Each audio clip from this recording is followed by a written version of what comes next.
Our Living Waters for the World timeline begins in 1989 when I was a seminary student at Columbia Theological Seminary.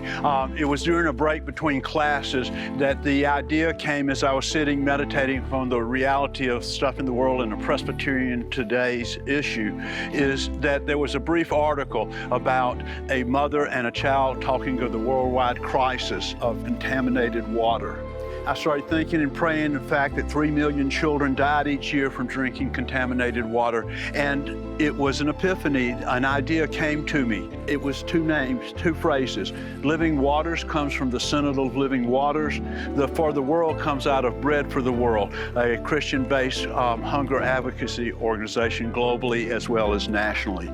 In September of 1993, the Synod of Living Waters adopted us as an official mission project for them and told us to go jump into the contaminated waters of the world. Once the Synod approved in September of 1993 this idea brought to them by the Synod of Living Waters Hunger Action Enablers to do a water project, we began the task of finding what, where, how, and when. It took us over 2.5 years to be able to find the right partner, find the right blend of technology to be able to work. But almost 3 years after the Synod approved us, in April of 1996, we installed our first system across the Texas-Mexican border in a small town called Empalme, Mexico. It was in a health clinic. One of our members of the team that put this first project in said, let's just call it a one and done. It took so much work, how could we possibly do another one? Well, 3 or 4 months after we'd had this first system operational in the health clinic, I was talking to one of their people, and he said, this system is working great. When are you coming and putting them in the other 3 health clinics that we've got? And thus Living Waters began with those first systems with Puentes de Cristo, Bridges of Christ, based out of McAllen, Texas. Next on our timeline, we come to the first 10 years since the idea for the project began in 1993. By then, we had established our basic understanding of the hardware, of the education piece that was needed, and the team leadership piece. We were sitting around in May of 2003, though, celebrating the fact that we had done 15 systems. But there was also a lamentation there as well, because we realized that in 10 years we had done 1.5 systems for each year. Nice. But what good was it doing as we came face to face with the seriousness of the water crisis in the world?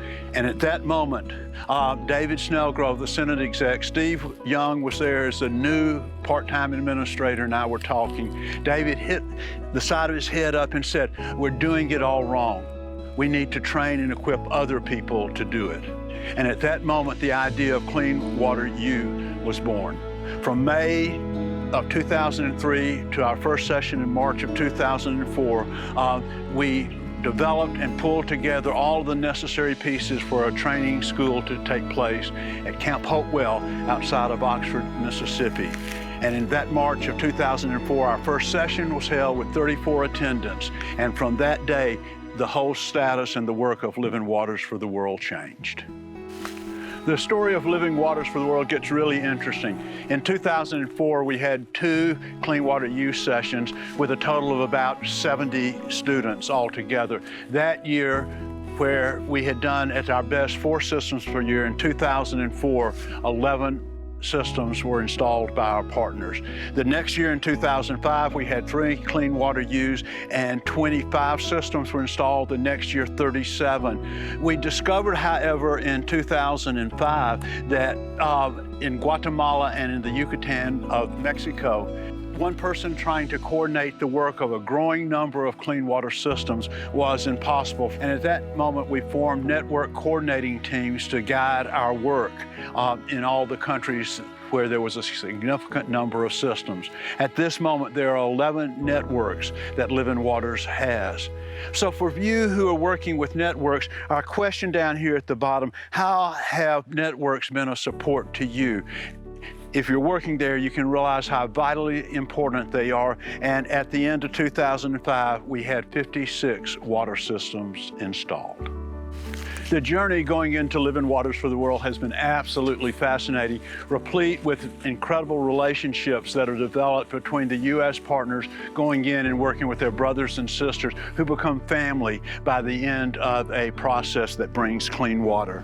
Here we have a picture of, in 2007, a team from Kentucky went into the Yucatan Peninsula, and there they met Obed, who was a healthy-looking young man, but his parents told him that he had chronic malnourishment and gastrointestinal illnesses, and they were so excited to be able to think that their son would be able to drink clean water. And by 2007, our partners had installed 157 systems. So it is very important to realize that countless children are now being served by clean water through the many systems that are working in the world. The Lord began blessing the project in spectacular ways when the number of initiating partners continued to increase. In 2008, we received the Presbyterian Women's Birthday Offering, and we were also the front cover article in the Presbyterians Today. This helped broaden our exposure into a national audience of Presbyterians. Clean Water U continued to receive many students coming in to learn the art and the science of clean water. In 2016, that team from Transylvania Presbytery had returned to Campeche, Mexico to visit with their partners. And imagine their surprise when they discovered Obed, now 14 years old, 9 years later, a strong and healthy teenager who has been drinking clean water all of his life. Think of the countless thousands and tens of thousands of children that are now drinking clean water and having their lives changed by good health. Clean water is medicine. Here we are at Camp Hopewell in 2019. Amazing things have continued to happen as our partners internationally and nationally go out into the world to bring clean water to people in need, becoming partners, going side by side, working with, not for them. We now have a broad, expansive in-country network of systems with in-country staff. Our network coordinating teams here, our volunteers are the lifeblood of Living Waters for the World. And we are here today celebrating the reality that at this moment, over 1,000 clean water systems have been installed in the world by our partners. Who would have thought 23 years ago, when that first laboriously installed first system came about, that here 23 years later, 1,000 systems. If you don't believe that miracles exist, believe it now, because this is not our doing, but our partners, our water family throughout the world, because Jesus Christ is living water for our bodies and our souls.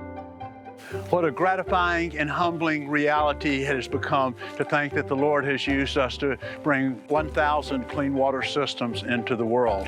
Well, guess what? God is not through with us yet. As we celebrate and rejoice in the first 1,000, may the Lord call us to a vision and a dream of working toward the next 1,000 systems so that more and more of God's children may have clean water to drink. Thank you, all of you, for the many various and widespread ways that you have supported Living Waters for the World. Let us as a water family, brothers and sisters in Christ, go together bringing good news and clean water into the world.